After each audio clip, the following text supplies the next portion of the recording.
So today, let's do another looking at old illustrators. This is C Wyeth, who was one of Howard Pyle's students.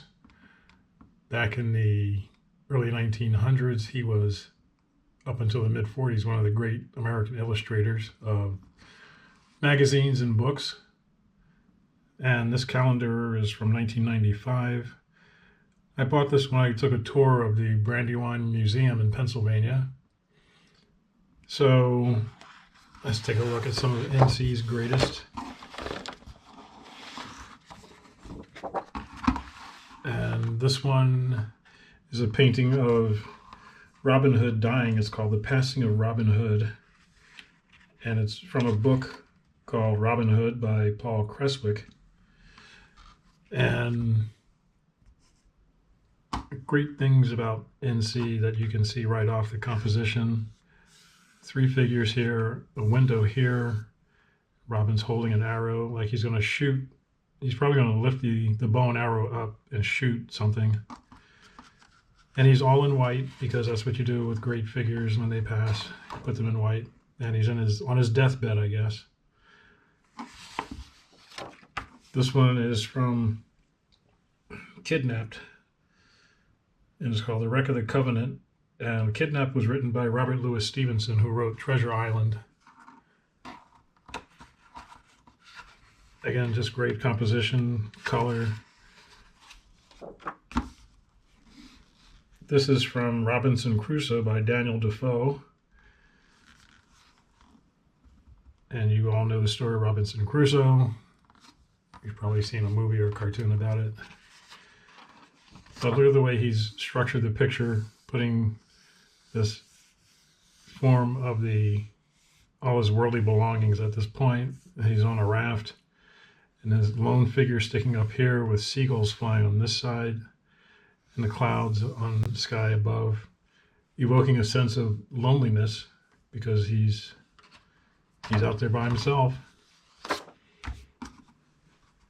This is another illustration from the Robin Hood book by Paul Creswick.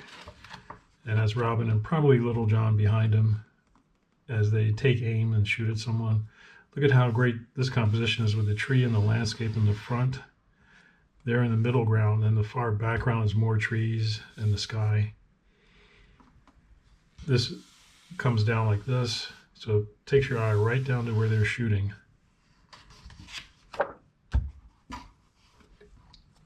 This is another one from Kidnapped by Robert Louis Stevenson. And we're on a ship, and this guy's listening for something. Notice how not all the details are painted exact. There's a lot left to your imagination. The composition has this line going through here, this line going across here. You know you're supposed to be looking at these 3 guys here. There's a guy in the far background, another guy in the mid background. Just so well laid out. There's another one from Robinson Crusoe. And this is Robinson putting up a sign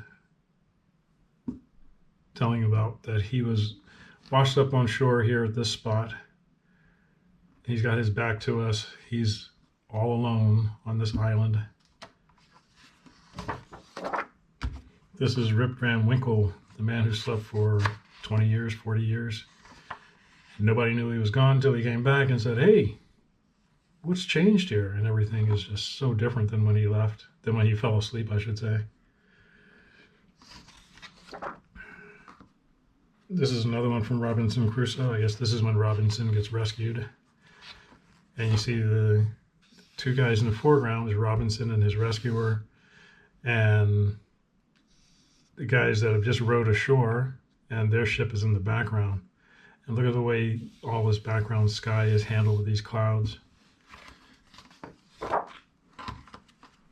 Another one from Rip Van Winkle. I'm not sure what part of the story this is depicting. And The Courtship of Miles Standish is the title of this illustration. Written by Henry Wadsworth Longfellow, who was a great writer and poet way back.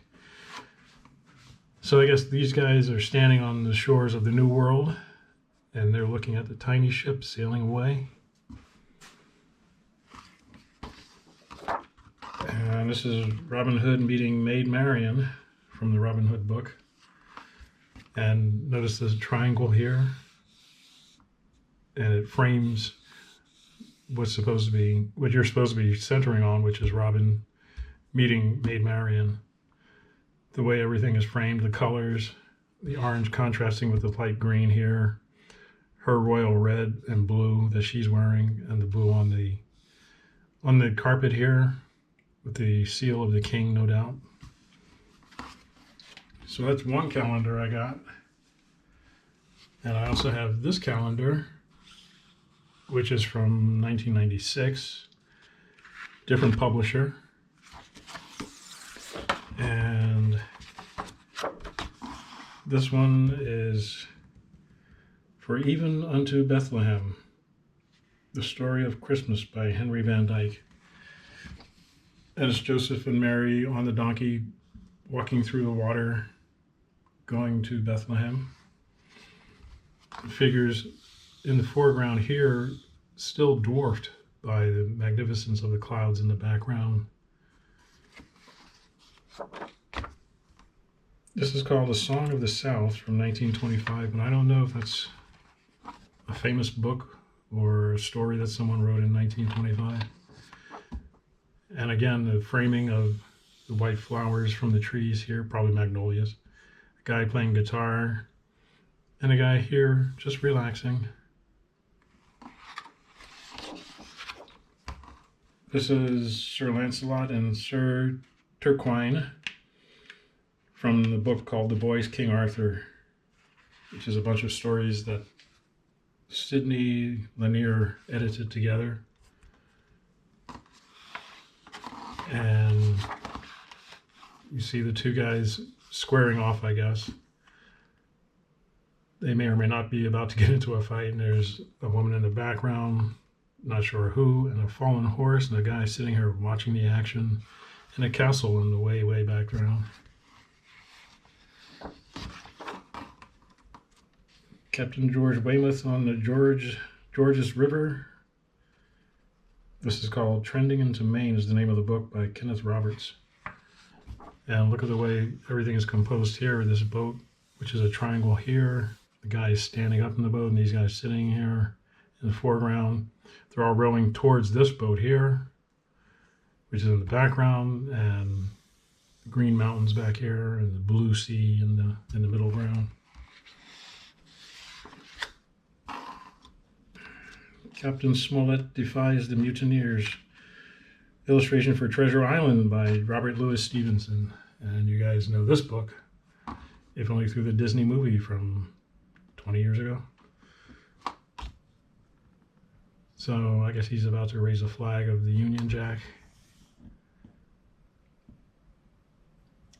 So we got this straight line here, and then this triangle here going up, over and over.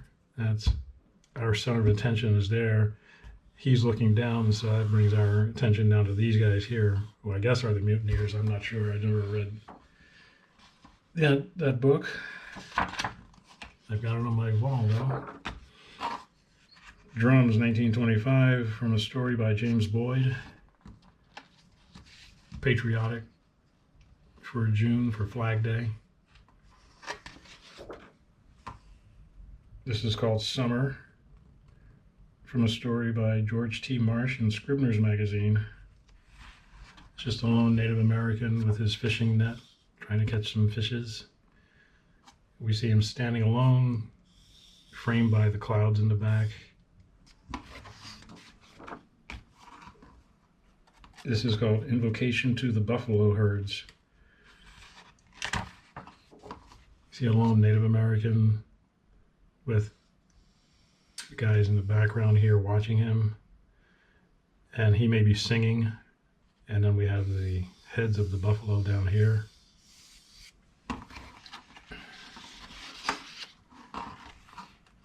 The Sea Serpent.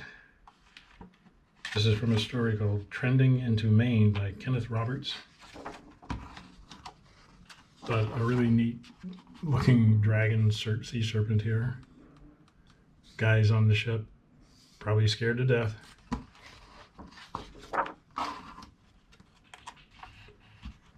This is called Wallace's Vision. Illustration for the Scottish Chiefs by Jane Porter, 1921. This must be Henry Wallace, looking up at a vision of a guy that's playing a harp and singing songs to him. And Aylin's Ride with a message for the prince. This is for a book called The White Company by Arthur Conan Doyle, the guy that created Sherlock Holmes. Just looking at the way NC handles color and composition is lessons in how to make art, how to make paintings.